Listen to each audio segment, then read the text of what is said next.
여러분들은 인생 가운데 살아가면서 참 뭔가 답답하다, 뭔가 결정이 안 돼서 잠을 못 이룬 적 있으세요? 어떨 때 잠이 잘 안 오고 그러시나요? 걱정이 되고 그럴 때. 누군가는 당장의 미래가 보이지 않아서, 뭔가 어플라이한 게 있는데 그게 답장이 언제 올지를 몰라서, 떨어지면 어떡하지? 여러 가지 상황들이 우리의 많은 생각들을 불러오기도 합니다. 그래서 잠을 못 자요. 또 누군가는 인생의 갈림길에서 너무너무 초조해서 잠을 도저히 이룰 수 없는 사람들도 있습니다. 초조해서, 걱정이 돼서 말이죠. 가만히 보면 우리 인간들은 언제나 미래 일들을 미리 알기를 원해요. 싹 선명하게 보이면 너무 좋을 것 같은데 사실 인생은 그렇지 않을 때가 훨씬 더 많다라는 겁니다. 그래서 사람들이 그렇게 무당집을 찾아가는 것 같아요. 점 보고. 왜? 그 사람들은 자꾸 미래의 일을 얘기해 주는 것 같거든요. 내년에 물 조심해, 물 쪽으로 가지 마. 내년에 사람 조심해. 그거 여러분 다 저도 할 수 있는 말이에요. 여러분 물 조심하세요, 사람 조심하세요, 남자들은 여자 조심하세요, 여자들은 남자 조심하세요. 왜? 불안하니까. 뭔가 그런 얘기를 들으면 내가 좀 미래를 잘 준비할 수 있을 것 같으니까 막연하게 그런 것을 의지한다는 말이죠. 하지만 믿음의 사람들은 그러면 안 돼요. 우리는 하나님의 말씀에 이미 미래 일들이 다 예정되어 있어요. 예정됐다라고 할 때 나는 필연적으로 뭘 해도 몸부림쳐도 어쩔 수 없다라는 그런 운명론적인 걸 말하는 게 아니에요. 맞아요. 큰 그림으로 보면 하나님은 당신의 뜻 가운데 우리를 다 예정해 놓으셨어요. 하지만 그 큰 뜻 안에서 우리는 하나님의 말씀에 따라 최선을 다해 갈 때 하나님의 뜻대로 걸어가게 되는 것 아니겠습니까? 꼭 기억하세요. 하나님은 저와 여러분들에게 가장 선한 길로 인도하시는 분이세요. 우리 앞에 계속 찬양했죠. 하나님은 우리의 길을 만들어 주시는 분이에요. 약속을 지키시는 분이세요. 신실하신 그 하나님. 언제나 이 길을 통치하시고 우리 인생마저도 당신의 그 통치 아래 있음을 우리는 믿어야 하는 겁니다. 그 인생에, 그런 인생에 형통함이 있다라는 것을 믿으시기 바랍니다. 오늘 이 성경에 나오는 바로 이 이집트의 왕 파라오가 이놈의 꿈꾼 그것 때문에 잠을 못 이루는 거예요. 너무너무 답답한 거예요. 온갖 박수들, 지혜자들 다 불러다가 이 꿈이 도대체 뭐냐 말하는데 풀어낼 수가 없어요. 그랬던 찰나에 그 꿈을 해몽해 주는 사람이 있으니 감옥에 갇혀 있는 히브리 출신 요셉이라는 청년이었다라는 겁니다. 요셉이 뭐라 그랬어요? 그 꿈은 하나님께서 해석해 주실 것이고요, 왕의 마음에 샬롬을 주실 겁니다. 그랬단 말이죠. 우리 지난 시간에 우리의 마음에 있는 답답함, 두려움, 초조함, 이것 가운데 외부로부터 부어지는 하나님의 샬롬이 임할 때 우리는 그제서야 안정감을 누리는 거예요. 우리는 나름대로 인간적인 방법을 통해서 이 안에 샬롬을 집어넣으려고 그래요. 아니에요. 안 돼요. 한계가 있다고요. 점 보는 사람들 몰라요. 그거에 속지 마세요. 성경에 다 답이 나와 있다. 간절히 하나님께 바라고 기도하는데 하나님이 지혜 주시잖아요. 그 인생의 모든 문제들이 하나님의 뜻 안에서 해결됨을 믿으시기 바랍니다. 애굽이 이제 나아가야 될 방향성이 뭔가, 그 꿈을 통해서 하나님이 애굽 땅에 어떤 해결책을 허락하시는가, 요셉을 사용하시는 거예요. 그 애굽의 왕인 바로의 꿈을 통해서 요셉도 회복시켜 주실 뿐만 아니라 요셉을 통해서 그가 속한 이 애굽 땅에 복을 내려주신다라는 겁니다. 이게 하나님의 사람이에요. 저와 여러분들이 속한 곳이 복을 받아야 돼요. 왜? 우리는 복 받은 사람들이거든요. 가장 큰 복, 구원이라는 복을 받은 사람이죠. 이거 우리만 받고 누리라고 하나님이 예수님 우리에게 주신 거 아니에요. 영생을 누렸냐? 그럼 그 영생을 너뿐만이 아니라 주변 사람들에게도 선포해라. 함께 누려라. 그거예요. 오늘의 본문의 이야기는 요셉이 그냥 그 바로가 잠 못 이루면서 고민했던 꿈을 해몽해줬다 라는 그냥 풀이로만 끝나면 안 돼요. 이 안에 분명한 메시지가 들어있다라는 겁니다. 먼저는요, 인생을 하나님이 통치하심을 분명하게 이 꿈을 통해서 보여주고 있는 거예요. 그 누구도 풀 수 없었던 그 꿈, 그것을 이 요셉이 풀어주잖아요. 왜요? 그것을 통해서 지금 하나님이 이 애굽 땅을, 온 세계를 어떻게 통치하시는가, 그분의 컨트롤 안에 있다라는 것을 오늘 분명히 꿈을 통해서 선언하고 있다라는 겁니다. 동시에 하나님의 백성은, 하나님의 사람은 하나님의 뜻을 잘 분별해서 준비해야 한다라는 것을 오늘 본문에서 보여주고 있어요. 아까 제가 제 방에서 이렇게 제 아내랑 있는데, 사실은 거의 뭐 한 5, 6년 됐나요? 5, 6년 전에 달라스에서 제가 그 라디오 방송 같은 거를 좀 1년 했었어요. 가까이 했는데, 그때 이제 게스트로 왔던 사람이 우리 기독교계에서는 나름 꽤 유명한 송정미라는 사모님이 있어요. 송정미 사모님. 그분이 거기 게스트로 출연했었는데, 그분이 이게 자기 CD에다가 사인을 해서 이제 저한테 줬던 것이, 이제 전도사 때에서 거의 뭐 한 7, 8년 됐나 보네요. 한 8년 정도 된 것 같은데. 근데 그분이 사인을 해주실 때 거기다가 뭐라고 썼냐면, 여러분 제 방에 오면 그게 CD가 이렇게 있습니다. 그 겉에 그 사인에 뭐라고 돼 있냐면, 하나님의 사람 민두식, 이렇게 해놨어요. 거기다 본인 사인했어요. 제 아내가 오늘 물어봐요. 여보, 뭐 저거 지금까지 저렇게 세워놓을 필요가 뭐가 있나? 우리 젊은 청년들은 아마 송정미 누군지도 잘 모를 겁니다. 근데 옛날에 엄청 유명했던, 한국에서 정말 유명한 복음 가수입니다. 근데 제가 이 얘기를 했어요. 나는 저 표현이 참 좋아. 하나님의 사람 민두식. 하나님의 사람이라는 게 너무 좋아요. 그래서 저는 그분이 막 유명하고 몰골 다 떠나서 그냥 그 글씨가 좋아서 거기다 두는 거예요. 여러분 혹시 제 방에 상담 받으러 올 때 저거 딱 하나님의 사람 뭐 쌓여있는 거 보고, 와, 저분 되게 완전 팬인가 보다 생각하지 마시고요. 저 사실 잘 몰라요, 그분. 근데 어쨌든 그 표현이 너무 좋아서 그런 거예요. 요셉이 하나님의 사람으로 하나님의 뜻을 행하는 사람이 됐다라는 거죠. 자, 이제 본격적으로 그 바로의 꿈을 해몽해 주기 시작해요. 꿈이 그렇다는 거예요. 7마리 살진 암소, 7마리의 파리한 암소가 먼저 나왔었잖아요. 먼저 이게 첫 번째 꿈이었죠. 파리한, 흉측해 보이는 그 암소가 이 살찐, 아주 풍요로운 그 소를 싹 삼켜버렸다는 거 아니에요. 근데 문제가 뭐예요? 삼켰으면은 저처럼 이렇게 몸이 좋아져야 될 거 아니에요? 근데 여전히 흉측해. 이게 얼마나 인생에 불행한 일입니까? 뭔가 먹으면 채워져야 되는데, 에너지가 보충이 되고 뭔가 좀 더 풍요로워져야 되는데, 먹어도 여전히 골머리에 보기가 안 좋아. 몰골이. 골머리래. 몰골이. 보기가 안 좋아. 이게 얼마나 저주예요? 먹어도 목말라. 목말라서 막 마시는데 탄산 음료를 마시는 것 같아. 안타깝죠. 두 번째 꿈이 뭐였어요? 무성한 이삭과 마른 이삭. 여기 또 나와요. 마른 이삭이 역시 또 무성한 이삭을 싹 삼켜버리면서 하면서 깬 거 아니에요. 바로가. 이 도대체 무슨 꿈이냐. 아무도 해결하지 못하는 그 꿈. 본문 25절 보세요. 요셉이 바로에게 아뢰되 바로의 꿈은 하나라. 하나님이 그가 하실 일을 바로에게 보이심이니이다. 그 두 개의 꿈은 하나입니다. 같은 의미입니다. 라고 해석을 해요.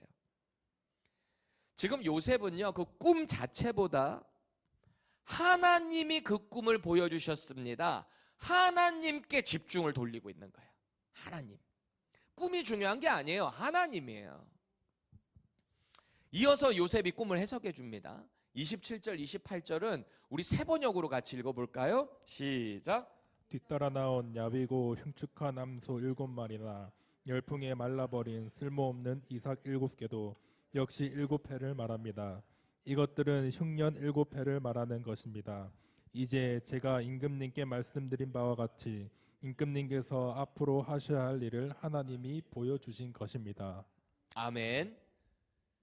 앞에 7년 이거는 풍년과 뒤에 7년 극심한 흉년이 이 꿈 안에 오버랩되어 있습니다.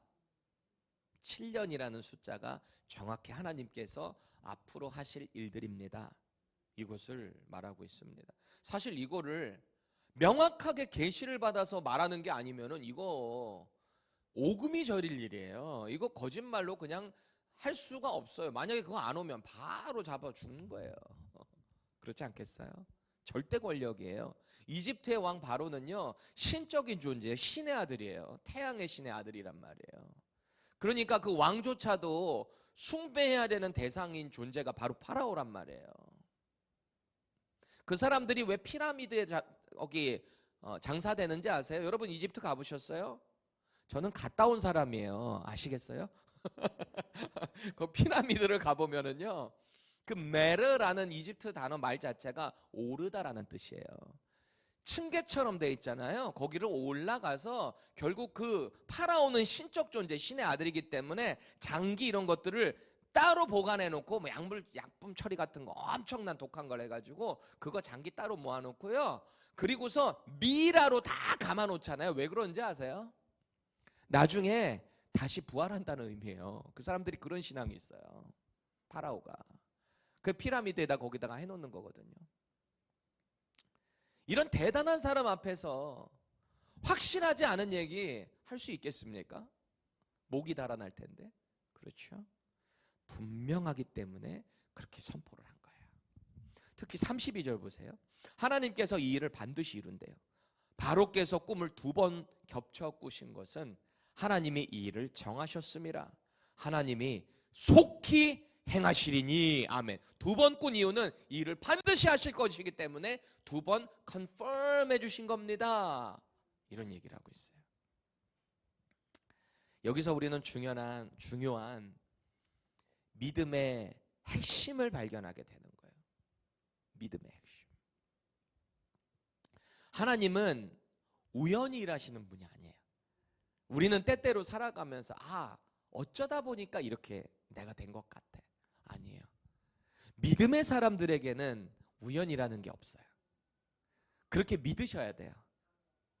내가 최선을 다해서 살아가는 가운데 발생되는 혹은 만나는 누군가의 인연이나 관계나 어떤 벌어지는 일들은요, 하나님께서 내 인생을 통치하시는 가운데 허락하시는 그의 플랜이다 라는 것을 믿으셔야 돼요. 그렇게 살아가야 우리가 매일매일의 그 믿음의 발걸음 가운데 하나님의 인도하심을 경험할 수 있게 된다라는 거예요. 풍년도, 흉년도 다 하나님의 컨트롤 아래 있다라는 것을 믿어야 한다라는 거예요. 그래서요, 이사야 선지자가 이 땅의 역사가 누구의 컨트롤 가운데 있는가, 이것을 이렇게 선언합니다. 이사야 46장 10절 우리 함께 읽어볼까요? 시작. 내가 시초부터 종말을 알리며 아직 이루지 아니한 일을 옛적부터 보이고 이르기를 나의 뜻이 설 것이니 내가 나의 모든 기뻐하는 것을 이루리라 하였노라. 아멘. 여기 보이죠? 하나님의 섭리, providence가 여기 나와 있는 거예요. 섭리. 다 그분의 섭리를 통해서 우리의 모든 인생이 인도함 받는다. 믿어야 한다라는 거예요. 여러분 생각해 보세요. 요셉이 지금 바로 앞으로 이렇게 나올 줄 알았겠어요? 요셉이 감옥에 있었던 그 순간순간마다 분명한 절망으로 넘어질 때가 있었을 거예요. 저는 그 가장 힘들었을 때가 언제냐? 물론 억울하게 이 성추행범이라는 말도 안 되는 누명을 쓰고 감옥에 갔을 때, 그때도 너무 힘들었을 겁니다. 그런데 또 사람이라는 동물이 뭔가 이렇게 적응을 하잖아요. 그래요, 진짜로. 저도 처음에 군대 갈 때 제가 만 27에 정말 나이 들어가지고 현역을 입대했거든요. 참 재밌더라고요. 지금은 재밌지, 돌아보면. 그때는 재밌진 않았는데 그때는 의정부에 306 보충대라는 데가 있었어요. 거기에 이제 정말 수많은 장병들이 거기 모입니다. 다 모여요. 머리 다 자르고 부모님이랑 같이 와요. 이렇게 쭉 가요. 그러면 다 그 운동장 연병장 앞에 사람들이 딱 있고 그 앞에서 부모님들이 다 보면서 울고 있는 부모도 있고 저희 어머니도 엄청 많이 울었습니다. 아이고 저 나이 들어가가지고 얼마나 고생할까 막 울어요. 그래서 그 앞에서는 거기 있는 조교들이 아주 예의 바르게 합니다. 장정들 여기로 이리로 갑니다. 저기로 갑니다. 그리고 이제 딱 이제 처음에 입소식 끝나고 나면은 이제 부모들 다 보내고 이제 그 안쪽으로 들어가거든요. 딱 들어가자마자 정신 안 차려 빨리 움직여 말이 바로 확 바뀌더라고요. 기분 되게 나쁘대. 처음부터 반말을 하던가. 그때 제 마음에 탁 드는 생각이 야 이거 내가 할 수 있겠나? 야 2년 내가 버틸 수 있겠나? 이런 마음이 그때 딱 들더라고요. 그런데 인간은 금방 적응해요. 조금 있으니까 적응하더라고요. 제가 그냥 군대 가서 딱 한 번 울었어요. 그 훈련소 때 한 번 울었어요. 왠지 알아요? 편지 쓰다가 어머니께 편지 쓰다가 어머니 아버지께 거기서 편지 쓰거든요. 뭐 때문에 울었냐면 아버지 사역을 돕다가 갔으니까 마지막에 아유 그 개척교하면서 그나마 내가 들어오기 전에 전도사가 좀 사역 돕다가 왔으니까 망정이지 이제는 내가 없어져 버리니까 얼마나 힘드실까. 그 사역을 생각하니까 그렇게 마음이 아프더라고. 근데 또 적응이 돼요. 적응이 돼요. 요셉도 그러지 않았을까? 감옥에 처음에 들어갔을 때 너무 힘들었을 거예요. 절망적이었을 거예요. 그런데 또 그 안에서 열심히 살다 보니까 간수장에게 눈에 들어가지고 결국 깜빡 반장된 거 아닙니까? 들어온 사람들 또 케어해주고 또 이 군대 시위대장 집에서 있다가 거기에 있던 종이었으니까 청직이었으니까 고위 관리들 공무원들 술 맡은 관원장 떡 맡은 관원장 그들 케어하는 일까지 담당한 거잖아요. 꿈도 해몽해 줬고요. 술 맡은 관원장 분명히 복직될 거니까 저를 꼭 기억해 주세요. 약속했잖아요. 그 사람도 기분 좋게 나갔잖아요. 꿈이 그대로 이루어졌거든요. 떡 맡은 관원장은 말 그대로 진짜 죽었거든요. 근데 자기는 복직됐잖아요. 기대를 얼마나 했겠습니까? 감옥에서 이제 곧 나가겠지.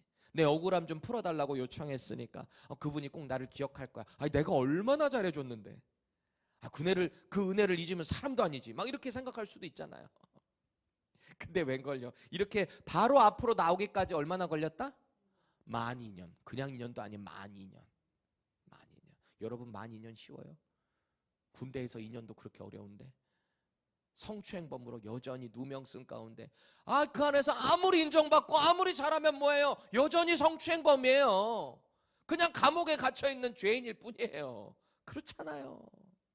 근데 이제 하나님의 때가 되니까 하나님이 요셉을 감옥에서 확 해서 바로 앞으로 그를 불러내셨다.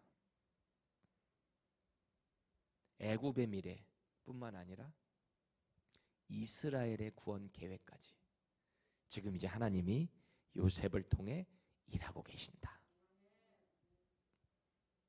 믿음의 눈을 들지 않으면 이거 안 보여요.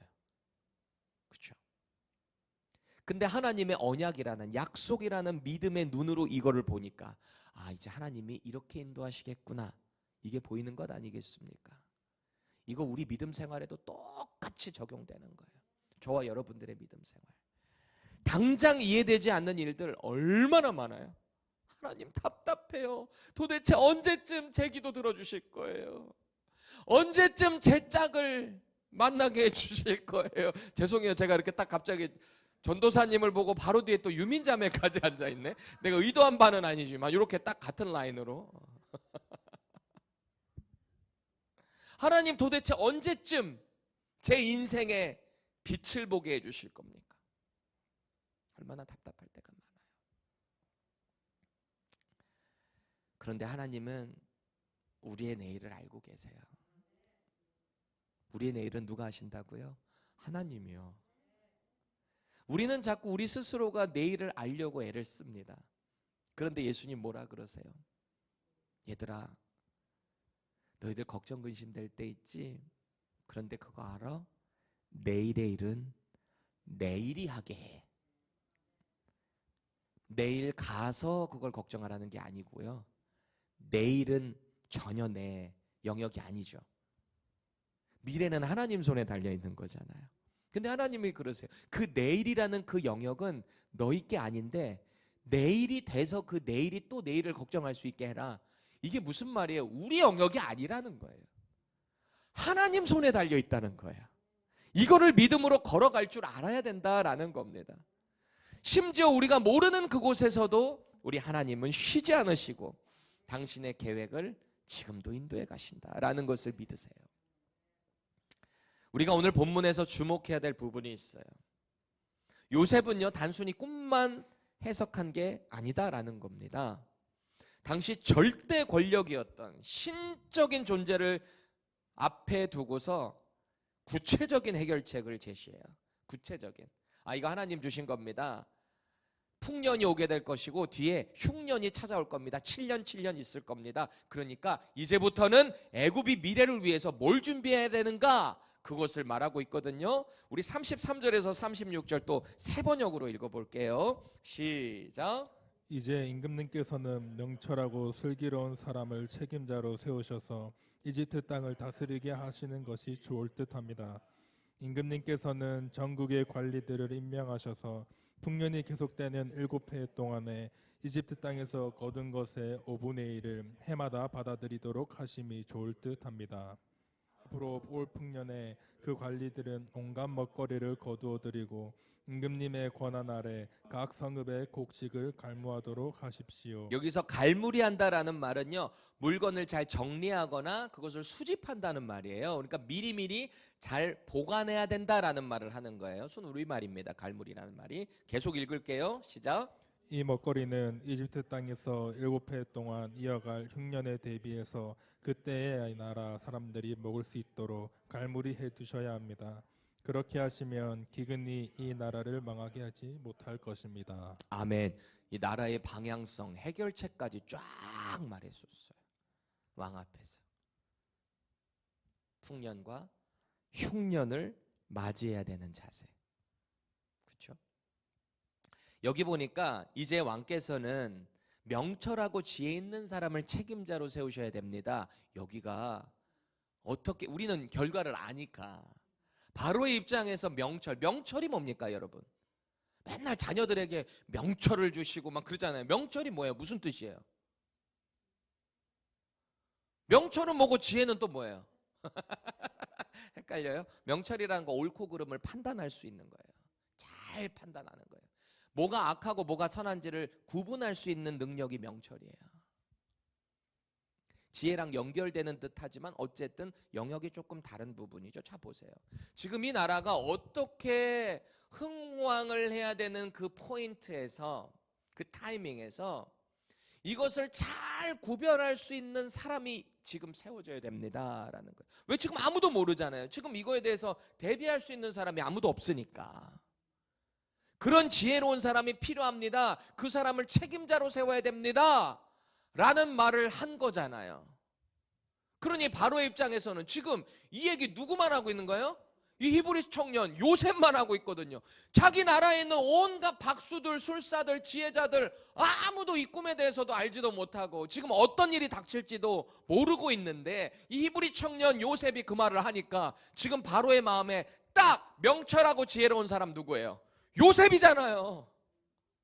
하나님이 당신의 때에 이 당신의 사람을 감옥에서 딱 바로 앞에 명철하고 지혜로운 사람으로 나타나게 하셨다. 우연일까요? 계획이라 그랬잖아요. 여기 보면 요셉이요, 이제 하나님이 알아서 하실 겁니다. 이제 바로께서도 여호와 하나님을 섬기셔야 됩니다. 뭐 이런 얘기를 한 게 아니에요. 특별히 한 것도 아니에요. 하나님의 주권을 믿기 때문에, 하나님이 지금 어떻게 이 땅을 통치하실 것을 요셉은 분명히 알았기 때문에 그 일에 있어서 그분을 신뢰해야 됩니다. 그리고 가만히 있는 게 아니라 최선을 다해서 준비해야 됩니다 라는 제안을 하고 있는 거예요. 해결책을 제시하고 있는 거죠. 저는 이게 바로 믿음의 사람들이 마땅히 나아가야 될 특징이다라고 믿습니다. 우리의 방향성이라고 믿습니다. 하나님 믿습니다. 하나님 인도해 주세요. 하고 가만히 있는 게 아니에요. 잘 준비하셔야 돼요. 앞으로 닥쳐올 일을 준비하셔야 돼요. 때로는 풍년과 같은 은혜들을 경험할 때가 있을 겁니다. 우리 모두에게. 너무 풍년이다. 너무 잘 된다. 와, 나 이렇게 행복해도 되나? 이럴 때가 분명히 옵니다. 그런데요, 꼭 기억하세요. 하나님 도대체 저한테 왜 이러세요? 이럴 때도 또 옵니다. 이 다이내믹이에요. 올라가면 내려갈 때가 또 있어요. 우리 교회 생활이라는 거 그렇잖아요. 처음엔 주님 만나서 막 너무 뜨거운데 여러분 그 온도가 계속 유지되던가요? 어쩔 때는 또 차가워졌다가 어쩔 때는 그냥 미지근하게 조금 올라가는 듯 하나 그대로 유지되다가 어째 또 갑자기 뜨거워지고 말이죠. 그렇죠? 이게 반복된단 말이에요. 그러니 우리는 늘 성령 하나님의 충만함을 입을 때 이 뜨거운 온도가 유지된다라는 거거든요. 우리 신앙생활이 그런 것 같아요. 아무것도 하지 않고 준비하는 게 아니라 내가 최선을 다해서 영적으로 그리고 실력적으로도 준비를 잘 하셔야 되는 거예요. 물론 하나님은 신뢰하지만 내가 할 수 있는 영역도 있거든요. 그것도 책임이에요. 내가 할 수 있는 영역도. 하나님 이번 시험 반드시 100점 맞을 수 있게 해주세요. 공부는 하나도 안 하고 교회 와서 계속 기도만 해. 답이 막 이렇게 보여지게. 그런 사람 있기는 하더라고요. 진짜로. 이렇게 특별히 공부한 거 없는데 시험을 딱 보는데 하나님이 막 여기를 막 빛나게 해주셨대. 난 그런 감정 들어본 적이 있거든요. 저건 좀 이상하다. 내가 그렇게 생각한 적은 있습니다. 그게 지속되지는 않을 것 같아요. 일반화시킬 수는 없습니다. 하나님이 뭐 특별하게, 물론 하나님이 못하시는 게 뭐가 있겠습니까? 하지만 하나님은 믿음의 사람들에게 분명한 책임도 전가해요. 그 책임도 같이 하면서 하나님을 신뢰하는 사람이 우뚝 서는 거지, 아무것도 안 하고 있는 사람을 과연 하나님이 크게 쓰실까? 잠언 기자가요, 우리에게 이렇게 도전을 해요. 지혜자의 말씀이죠. 잠언 22장 3절입니다. 보세요. 슬기로운 자는 재앙을 보면 숨어 피하여도 어리석은 자는 나가다가 해를 받느니라. 이게 무슨 말이에요? 보이면은 안 나가야 되는 거죠. 준비해야 되는 거죠. 이게 지혜자와 그렇지 못한 자의 차이인 거죠. 잘 준비를 해야 되는 거예요. 재앙을 피할 줄도 알아야 되지만 그 이후에 있을 일도 잘 준비할 필요가 있다라는 거예요. 오늘 저와 여러분들에게 이런 명철과 지혜가 있기를 바랍니다.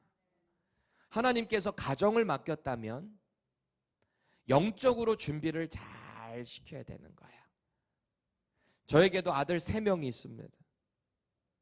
저 아이들이 잘 준비될 수 있도록 부단히 애를 써야 되는 거죠. 믿음으로 양육을 준비해야 하는 거예요. 지금부터. 지금도 우리 큰아들, 둘째아들 계속 성경을 매일매일 쓰거든요. 3절, 4절. 쓰고 크게 읽고 한국말로.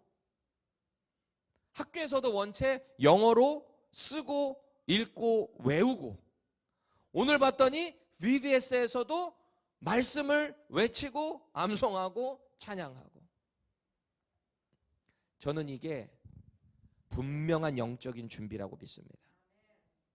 저 아이들은 지금은 답답할 수 있겠지만 이게 다음 세대들이 정말 지혜롭게 명철하게 잘 준비할 수 있는 유일한 방법이라고 저는 확신합니다.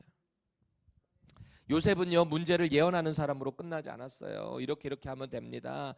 이거는 이런 지혜입니다. 자기를 의시되지 않아요. 그냥 하나님께 달려 있다는 거예요. 하나님을 신뢰하고 우리가 해야 될 일은 최선을 다해서 해야 됩니다. 그 말을 하는 겁니다. 하나님의 뜻에 따라 해결책을 제시하는 사람이 바로 요셉이었다는 거예요. 왜? 자기도 지금까지 그렇게 살아왔거든요. 자기가 처한 상황에서 최선을 다해서 성실하게 before God, 그람데오, 하나님 앞에서의 신실함을 가지고 최선을 다해서 살아왔다는 거예요. 교회와 성도 역시 똑같아요. 세상에 문제가 있을 때 그거 비판하고 데모하고 이게 끝나는 게 아니에요. 그게 지혜자가 아니에요. 하나님의 지혜를 가지고 이 시대를 바라볼 수 있는 명철함이 있어야 돼요. 최선을 다해서 준비해야 돼요.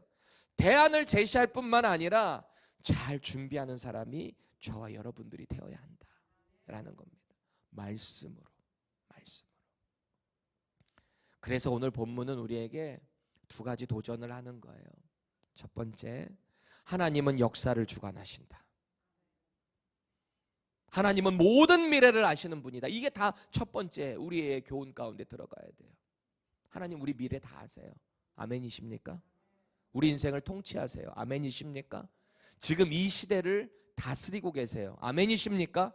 그럼 그 하나님을 신뢰해야죠. 내 힘으로 하는 게 아니에요. 하나님을 신뢰하는 거예요. 두 번째, 하나님의 사람은 하나님의 뜻을 신뢰할 뿐만 아니라 지혜롭게 준비하는 사람이라는 거예요. 꼭 기억하세요. 지혜로워야 돼요. 명철함을 가져야 돼요. 말씀 안에서 그렇게 우리는 이 시대를 하나님의 사람으로 잘 준비해야 된다라는 겁니다. 요셉은 미래를 마친 사람인 게 아니고요. 하나님의 계획을 믿고 준비한 사람이라는 것을 꼭 기억해야 돼요. 여러분 잘 아는 노아 아시죠? 노아의 방주. 비 올 때 방주 만든 게 아니잖아요. 비가 와서 만든 게 아니죠. 하나님 말씀 탁 떨어지니까 그냥 순종한 거잖아요. 하나님이 그 설계도까지 다 알려주셨잖아요. 그냥 믿고 한 거예요. 사람들은 미쳤다고, 미치광이라고 욕했을 겁니다. 아니 왜 배를 만들려면 물가 쪽에다 만들지 왜 산 중턱에다 산 꼭대기에다 만들까? 그렇죠? 근데 말씀이 있었기 때문이죠. 비 한 방울 내리지 않을 때 하나님의 말씀을 믿고 수십 년에 걸쳐서 그 방주를 지었어요. 믿음은 위기가 닥친 후에 허둥대는 게 아니에요. 믿음의 사람은 위기가 올 것을 우리는 알아요. 우리는 언젠간 위기 맞이한다니까요. 그러니까 지금 위기를 맞이하지 않았을 때 믿음으로 준비하라는 거예요. 영적인 맷집을 키우라고 제가 몇 번 말씀드리죠. 말씀으로 채우셔야 돼요. 맷집이 나를 누가 빵 때려도 아프긴 아파요. 맞으면 괴로워요. 절망적일 수도 있어요. 그런데 이 영적인 맷집이 채워져 있으면 금방 일어나요. 훌훌 털고 일어난단 말이에요. 하나님의 말씀을 따라 미리 준비해야 돼요. 우리 지금 VBS가 진행되고 있잖아요. 누군가는 이렇게 말할 수 있어요. 그건 뭐 애들만 하는 거 아닌가? 뭐 그냥 여름 성경학교. 뭐 나랑은 직접적인 관련 없죠. 혹시 우리 성도들 중에 그렇게 생각하는 분이 계시다면 회개하십시오. 아닙니다. 온 교회가 같이 집중해야 되는 겁니다. 온 교회가 다음 세대를 위해 같이 기도하며 같이 마음을 모아야 하는 겁니다. 성경적으로 보면 이 여름 성경하고 베케이션 바이블 스쿨은요 단순히 교육부 어린이 행사가 아니에요. 보세요. 요셉이 풍년의 때 곡식을 저장하라 그랬죠. 곡식 저장하라 그랬잖아요. 왜? 흉년이 올 거니까. 지금 이 시대를 바라보세요. 여러분 지금 우리 이제 어른 세대들 돌아가시고 나면 지금 제 세대들만 해도 막 휘청휘청거릴 텐데 그 다음 우리 청년들 세대는 어떻습니까? 여러분들 막 든든히 서 있다라고 확신하십니까? 정말 많은 청년들이 대학교 가는 순간 교회를 떠나는 현상들이 나타납니다. 부모에 의해서 눌려있는 것 같지만 영적 맷집들이 없으니까 말씀을 스스로 읽을 수가 없고 세상에 나아가서 그 유혹 가운데 그걸 이겨낼 만한 영적 맷집이 없으니까 그냥 부모의 하나님일 뿐이에요. 본인들이 안 나가요. 말씀을 통해서 스스로 영적 맷집을 키우고 그 안에서 주님을 만나고 하나님을 경험할 수 있는 모티베이션이 없어요. 모티베이션이. 내가 왜 교회를 나가야 되나? 그냥 엄마 아빠 때만 나가는 거지. 왜 그럴까요? 말씀이 채워져 있질 않아서 그래요. 다시요. 말씀의 창고 안에 말씀이 비어져 있으니까 세상을 이길 수 있는 힘이 부족하다라는 겁니다. 그래서 인생의 광야를 만나게 될 때, 시험을 만나게 될 때, 인생의 문제를, 유혹을 맞이하게 될 때 어렸을 때 들었던 이 VBS를 통해 들었던 그 말씀이 여기에 차곡차곡 세워지는 거예요. 씌워지는 거예요. 그래서 저는 이번 VBS는 단순한 프로그램이 아니라고 생각합니다. 다음 세대를 위한 영적인 비축 사업이 바로 이 VBS인 거예요.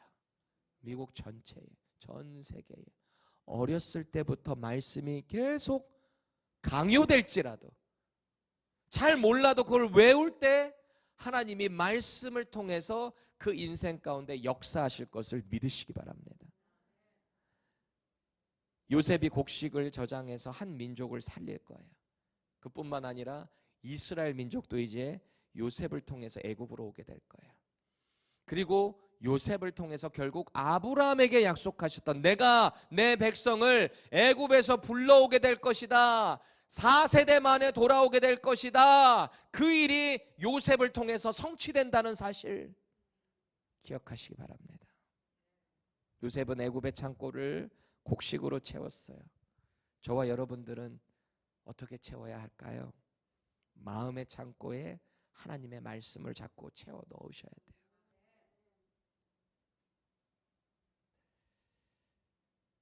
오늘 우리는 아이들의 마음 창고를 채우고 있는 거예요. VBS를 통해서. 그 창고에는 세상을 살아갈 지식도 분명히 필요해요. 실력이 필요하니까. 공부도 열심히 해야 됩니다. 근데 무엇보다 가장 중요한 거, 하나님 말씀이라는 거예요. 수학, 과학 뭐 다 들어가도 좋아요. 근데 제가 살아보니까 수학 못해도 잘 살더라고요. 그렇죠? 가장 중요한 거, 말씀이 남아있어야 돼요. 말씀이 살아있어야 그 공부도 하고자 하는 의지도 생기더라고요. 제가 돌아보니까 가장 먼저 채워져야 될 것이 말씀인 줄 믿습니다. 저와 여러분들도 마찬가지고요. 언제나 우리 다음 세대들이 실패를 만나게 될 때, 유혹을 만나게 될 때 분명히 넘어지고 눈물을 흘리게 될 날이 올 거거든요. 그렇죠? 여러분도 마찬가지죠. 우리 청년들도 마찬가지고. 그때는 부모가 옆에 없을 수 있어요. 우리 자녀들, 엄마 아빠가 영원히 너희들과 함께 있을 수 없어요. 우리 아이들, 병건아 참 수고했다. 아빠가 만약에 천국에 먼저 가면 이러면 아빠 그런 말 하지 마. 그런 말. 엄마를 잘 보호하고 네가 아빠 역할을 해야. 종종 제가 그런 얘기를 하거든요. 우리 둘째도 아빠 그런 얘기 하지 마. 근데 제가 정말 하고자 하는 말은 그거예요. 부모가 영원히 함께 해줄 수 있는 거 아니잖아요. 여러분들이 살아갈 수 있는 그 말씀의 실력을 여러분들 때 스스로 채워 넣으셔야 된다라는 거예요. 그때가 되면 교회가 여러분들 주변에 없을 수도 있잖아요. 왜? 여러분들이 너무 멀리 가서, 혹은 어떤 사정이 있어서, 너무 바빠서. 근데 여러분 스스로가 교회 갈 수 있는 힘이 없다면, 의지가 없다면 어떨까요? 그때 목회자가 옆에 없을 수도 있잖아요. 그런데 저는 이런 생각이 드는 거예요. 어렸을 때 계속 채워진 이 말씀이 살아있다면 그 말씀이 그 아이를 교회로 다시 인도할 겁니다. 왜? 하나님의 계획 가운데 있다라는 것을 우리가 믿기 때문입니다. 저 역시도요, 어렸을 때 뭐 잘 몰라요. 그 엄마가 시키니까 했어요. 쓰라고 하니까 그냥 썼어요. 암송하라니까 그냥 암송했어요. 그때 외웠던 게 그냥 남아있는 거 아니에요. 뭐 제가 요한복음 3장 16절을 외우려고 뭐 외웠겠습니까? 하나님이 세상을 이처럼 사랑하사 독생자를 주셨으니 이는 그를 믿는 자마다 멸망치 않고 영생을 얻게 하려 하심이라. 그냥 어렸을 때 막 외운 거예요. 영접하는 자 곧 그 뜻대로 부르심을 입은 자들에게는 모든 일에 합력하여 선을 이루느니라. 아니 이거 뭐가 섞였네. 요한복음 1장 12절하고 섞였네. 롬828 하나님을 사랑하는 자 곧 그 뜻대로 부르심을 입은 자들에겐 모든 것이 합력하여 선을 이루느니라. 이런 말씀들을요 제가 일부러 외운 게 아니라고. 이거 다 저 어렸을 때 여기 남아있던 것들이에요. 이 말씀이 내 신앙생활에, 내가 주님을 처음 만날 때의 원동력이 될 거라는 것을 저는 상상도 못했어요. 그냥 어렸을 때 외운 말씀들이에요. 사랑하는 여러분, 다시 한번 권면합니다. 이번 VBS는 단순한 여름 행사 아니에요. 교육부만의 행사 아닙니다. 지금 우리는 다음 세대를 살릴 창고를 짓고 채워놓고 있는 거예요. 마음을 하나로 모아주시길 부탁드립니다. 그리고 그 창고를 하나님의 말씀으로 채워나갈 때 저와 여러분들에게도 그 은혜가 임하는 거예요. 우리 지난 주일에 봉사에 대해서 배웠잖아요. 이들을 위해서 기도해 주는 것도 봉사예요. 여러분들의 시간을 내서 이들과 같이 해주고 섬겨주고 그것도 봉사예요. 수고한 교사들, 교역자 격려해 주는 것도 봉사예요. 마음을 꼭 하나로 모아주시기 바랍니다. 꼭 기억하세요. 좋은 대학이 인생을 구원하지 못해요. 안정된 직장이 여러분들의 인생을 책임지는 게 아닙니다. 우리의 영혼을 풍요롭게 하는 것은 오직 영의 양식, 하나님의 말씀인 줄 믿으시기 바랍니다. 오직 이 땅에 빛으로 오신 예수 그리스도의 복음만이 사람을 살리는 거예요. 그 가스펠만이 우리 이 세상을 살린다라는 것을 기억하세요. 저와 여러분들의 삶에 하나님의 말씀을 미리미리 저장하십시다. 지금부터예요. 내일 아니에요. 오늘이에요. 지금 이 순간입니다. 영적 기근 반드시 옵니다. 반드시 와요. 성령 충만하다고 계속 그렇게 갈 것 같아요. 우리 자꾸 넘어진다니까요. 그 기근을 믿음으로 잘 준비하셔야 돼요. 우리 교회를 통해서 다음 세대에 더 많은 요셉과 같은 사람들이 많이 나오게 되기를 바랍니다. 그리고 저와 여러분들이 한 세대를 살릴 뿐만 아니라 그 나라를 살리고 예수 그리스도의 복음을 당당하게 선포하는 하나님의 사람으로 귀하게 쓰임받기를 주님의 이름으로 축원합니다.